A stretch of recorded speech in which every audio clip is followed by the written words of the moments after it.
जिंदगी जन्म और मृत्यु के बीच का खेल है। कई बार जब हमारा कोई अपना हमें छोड़ के चला जाता है तो हम बेबस हो जाते हैं और ऐसा सोचते हैं कि आखिर भगवान ने ऐसा क्यों किया। लेकिन जिंदगी में वही लोग आगे बढ़ते हैं जो मृत्यु के सत्य को स्वीकार कर लेते हैं। ये कहानी मृत्यु भी उसी के बारे में है। जयकिशन नाम का एक युवक था। वो स्वभाव का अच्छा और शांत व्यक्ति था। उसका अच्छा सा परिवार था जिसमें उसके माता पिता, पत्नी और 2 बच्चे थे। सभी से वो बेहद प्यार करता था। जयकिशन सभी पर दया भाव रखता था और जरूरतमंद लोगों की सेवा भी करता था। वो किसी को दुख नहीं पहुंचाता था। वो श्री कृष्ण भगवान का भक्त था। एक दिन जयकिशन के पिताजी की तबीयत अचानक खराब हो जाती है और वो उन्हें अस्पताल ले जाता है।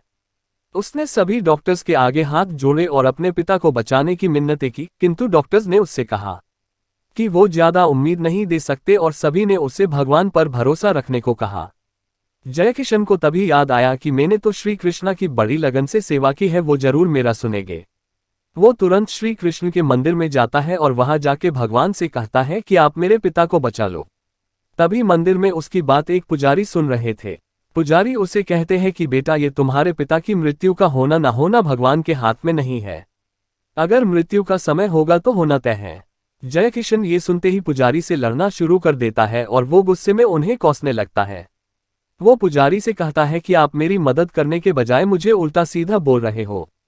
तभी पुजारी को लगता है कि अब मुझे उसे मेरे तरीके से समझाने का समय आ गया है। पुजारी जयकिशन से कहता है कि मैं तुम्हारी मदद कर सकता हूं, लेकिन तुम्हें उसके लिए एक काम करना पड़ेगा। क्या तुम एक कार्य करने के लिए तैयार हो? जयकिशन को किसी भी हालत में उसके पिता को बचाना था, इसलिए वो पुजारी से कहता है कि मैं कुछ भी करने के लिए तैयार हूं।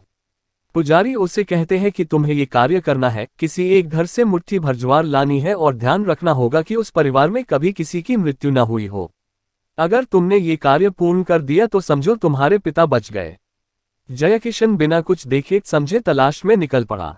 उसने कई दरवाजे खटखटाए। लोगों के घर में ज्वार तो थी, लेकिन ऐसा कोई घर नहीं था जिनके परिवार में किसी की मृत्यु ना हुई हो।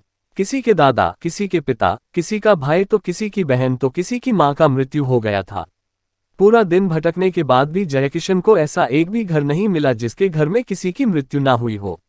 आखिर वो थकते हुए पुजारी के पास आया और उसे इस बात का एहसास हुआ कि मृत्यु एक अटल सत्य है और इसका सामना सभी को करना होता है।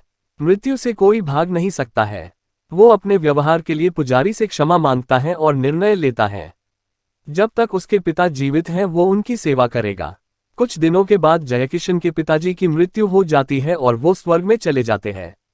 जयकिशन को इस बात का दुख होता है, लेकिन पुजारी की उस दिन की सीख के कारण उसका मन शांत रहता है। जयकिशन की तरह हम सभी को इस सच को स्वीकार करना चाहिए कि मृत्यु एक अटल सत्य है, उसे नकारना मूर्खता है। दुख तो सभी को होता है, लेकिन उसमें फंस जाना गलत है। ऐसे सच को स्वीकार कर आगे बढ़ना ही जीवन है।